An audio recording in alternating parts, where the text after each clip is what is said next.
Good morning. I am on my way to DaVita for my PET test. I think that's what they call it. And I don't know what it stands for, but I'm thinking it stands for peritoneum. Like that's the membrane, I'm thinking. I meant to record last night.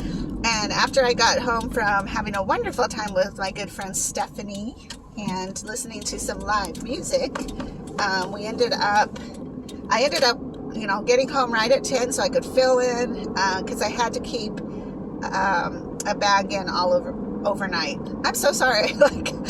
I'm really tired, so I think I didn't sleep well. I think because I slept with it in me, and I normally don't. I don't dwell overnight, so I did dwell overnight with the bag in until this morning. So I didn't do an exchange. I have to do it over here at DaVita this morning, which I think is part of the testing. I don't know. I don't really know what to expect. But it's a long day. Like it's from 8:30 to 2. So I don't know. We'll see what happens. Yeah, I just feel like awkward. Like my body feels weird. I kind of feel like I'm on a sugar high, maybe that's it. I don't know. But we'll see what happens, because this is just part of the journey, part of the adventure. And I don't know if I get this testing done every so often or if it's just a one-time deal. So your guess is as good as mine. And nice thing is today's going to be pretty great outside. It's going to be super hot. It's going to be like 111 tomorrow and Sunday. So, I don't even know, guys. I don't even know. But, all right, I'm going to jump off here because I'm almost there, and I will talk to you guys later. Hi, so I just got done with my appointment. It's like almost 2 o'clock, so it did take quite a while. It was interesting. Like I had to drain here, and they took samples from my draining fluid to determine, I guess, like how my dextrose is working, I guess, and then also like how to, or like what size membrane I have, and if the amount of times that I am doing my dialysis is working, basically, I think is what they were trying to figure out the range, because maybe I need to drain, or I need to do an exchange less times, maybe more times, maybe go on the machine overnight. But you know what? I hit it like right on. I'm really proud of myself because I think because I'm so consistent and I'm very regimented, then I don't think that anything's going to change. I hit in the range where my dialysis is definitely working for me. So I'm excited about that because I really do enjoy what I'm doing, and I don't find it a bother. I'm very content. I'm happy. I feel healthier. I'm still really, really tired, but that's not probably ever going to go away, just because my body is just tired. It's my life. Just tired. So I get to come back in another month. I did a lot of blood work. I just got a pneumonia shot, just because it's better to have one than to not have one, especially for transplant. And my autoimmune will definitely be affected. So, it is what it is, and I'd rather not get pneumonia than to get pneumonia.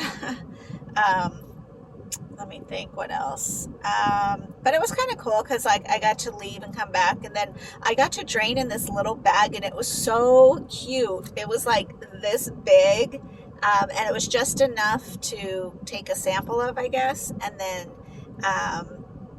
I don't know that, like, it was so cute. I should have taken a picture. If I ever do it again, I'll get a picture because I just love it. Of course, I love little things, miniature things. So I just thought it was really cool. Um, and then I got blood work done. So she's going to definitely let me know if, something's up with my blood work. But for the last month,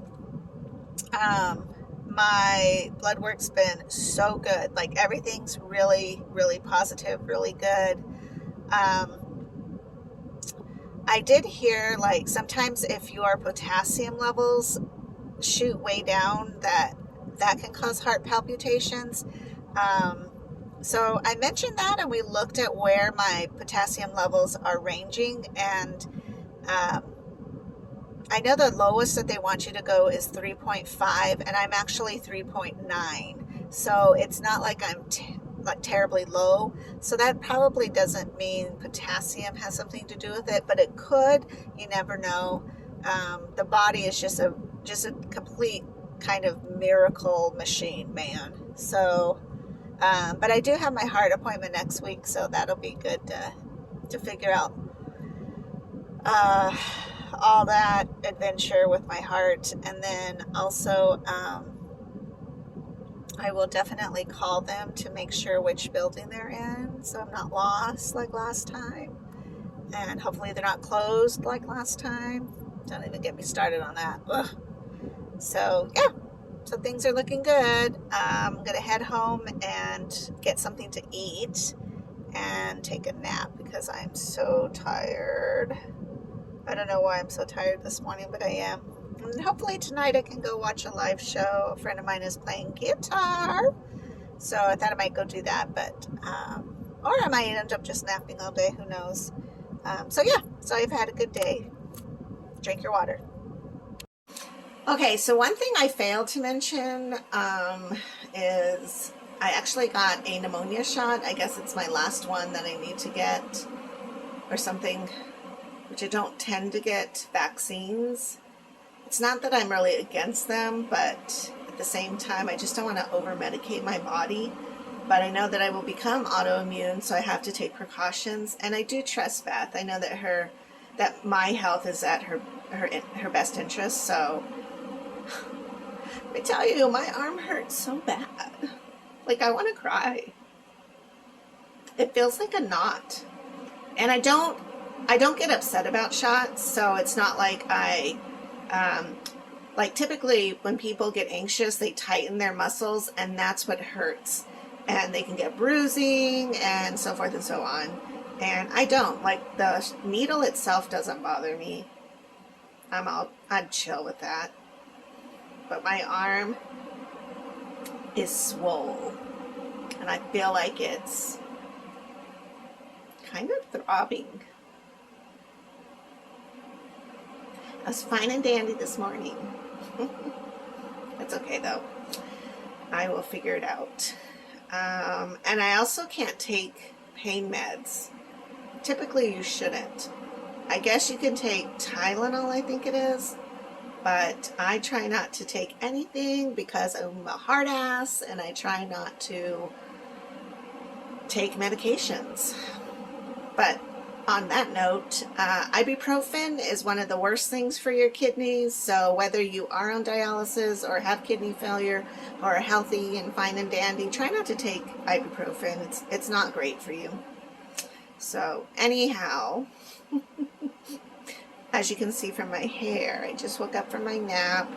I'm debating about whether going out later today because I really want to see my friend play, but I also don't know if I'll be feeling up to it. And then I don't know, I just don't get vaccines very often, so I just don't know like what happens if my arm just really wants to be sawed off. All right, well, I'm gonna get going. I'll figure it out. I will talk to you beautiful people later.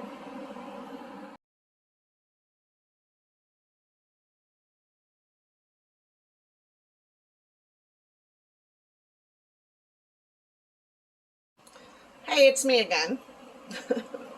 Maybe this is called venting hour. I don't know. Anyways, it's like an hour later.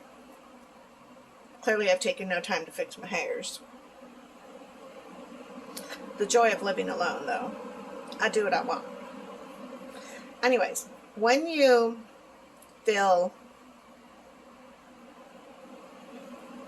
with your solution, what happens is you are connected to a drain bag. So after you drain, you clamp or you shut your catheter because you're now empty, and then you clamp your drain line. No, it's not what you do. There's so many steps for different variations. So what I'm talking about now, you finish draining, and then you close your catheter. And that step is very important because on your fill bag tube that's coming from the bag down the tubing to enter you, there's a Y. So one is from the hanging solution because you have a medical pole, and the other one is like that is attached, or that is attached to your drain bag on the floor. So what happens though is that the air from your solution bag needs to come down and go out and drop into your drain bag. I'm sorry if it doesn't make sense. I have to think methodically on how I visualize seeing it. So once you've broken the flangeable, that means that the solution in the bag up there can now come down into the tubing, right? But before that happens, in that tubing is just air. And that's not a big deal. It's not really a problem. But what happens is it needs to really go down into your drain bag, and then just a tiny bit of solution needs to go into your drain bag so that you have, like, that line is all full of liquid, and that's what's going to go into you and not the air. So what happens sometimes is, and I think today it happened without anybody's fault, because I can even do it to myself not paying attention, but if all that air is not pressed down into the drain bag, and then the drain bag is clamped, so your tubing on your solution bag has a clamp on it, you open it, it's literally like a prong. It's in the bedroom, I'll get it another time. But it's literally like a prong thing, almost like a hair clip. So you clip it on there, and then when you release it, that lets the air out and a little bit of the solution. You have like 5 seconds is usually the rule, where you're unhooking it, 1, 2, 3, 4, 5, and hooking it onto your drain bag. That way not a whole bunch of your solution, your dextrose, goes down into your drain bag. Well, if you cut that time off a little short, or you're not really paying attention, or, I mean, I've been tired before and done it to myself, or you're having a lot of different things going on, you might not get all that air out. And so what happens is the air goes inside of you and into your membrane, and somehow it gets distributed throughout your body, and you would think like maybe you become gassy. But no, it actually settles in your shoulder, and it makes you ache so bad. It's just it's a constant aching feeling. It's kind of indescribable. It's almost like you worked your shoulders out a lot, but that's not at all what happened. And so I can feel that today. And when I left for my first break, and I went to Party City because a friend of mine is having a birthday, so I went there, and I started to feel that draining, or that like pain. And so I was like, that's weird. Like maybe it's just me. Maybe I'm just tired. Maybe I slept wrong. But still, right now, it like really hurts. Like right now, it hurts to hold my phone up. But I'm doing it because I love you guys. So that hurts. And then my shoulder with the pneumonia shot still really hurts. So I don't know, guys. I don't know. This is my life. But that's what happens when you allow your, I'm going to switch arms because it's just, oof, there we go. Oh, there's my little fishies back there, if I can, there we go. Right back there, my blue little guppies in the blue. Winchester and Colt. But that's what happens when you let air get into your body, I guess. I don't know. It's just weird. And I had to Google it because when I had my catheter surgery, both of my shoulders hurt so bad. And I guess in surgery, the surgeon is supposed to suck out the air or pull out the air or something. I read all these articles about it because it's like, why do my shoulders ache?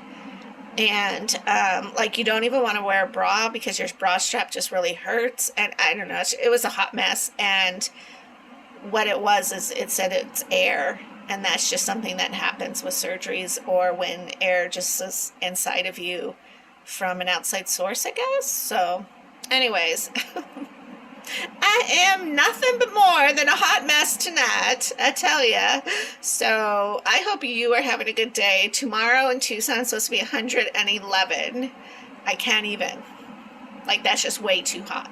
I just can't even. Phoenix is supposed to be so much hotter. I think it's 115, and then Yuma, I don't know. Anyways, I try not to get depressed over the weather because I always feel grounded when it's hot. But maybe I'll go out tomorrow morning and have like a coffee or something, or get somebody to hang out with me. I definitely have a reggae night going on tomorrow night, and then a good friend of mine is doing another show, so I'm hoping I feel better. Like, I didn't think this would happen. And I don't feel sick, but my arms hurt. So, once again, drink your water. And if you are not on dialysis, drink your water, because it's just nothing but good for you. I did see a friend today who is kind of starting on a kidney situation, and I just encouraged her, like, stop drinking your soda, man, as she was sitting there with her thirst buster. And I know it's hard. I know it's a difficult thing to give up, and it's an addiction. Sugar is an addiction. But the more you can do for your body, even if you don't have kidney disease, just do it. I mean, be beautiful on the inside, like who you are, but also take care of the inside of what you're made of. And if you can catch this faster, then you're not sitting on your couch on a Friday night looking ratchet. Well, maybe not ratchet, but still. But with 2 sore arms, and then you have to pee, and you have to go do other stuff. So, yeah. You don't want to be hooked up to a machine. Although, that life is still not the worst. It's still manageable. You can still find joy. So, but if you can avoid it, try to do it. Do it for you, and do it for your kids, do it for your parents, do it for your friends, do it for your family. It's all good. I am going to go now do another exchange, and I will talk to you guys later. Love y'all. Thank you for the support so much.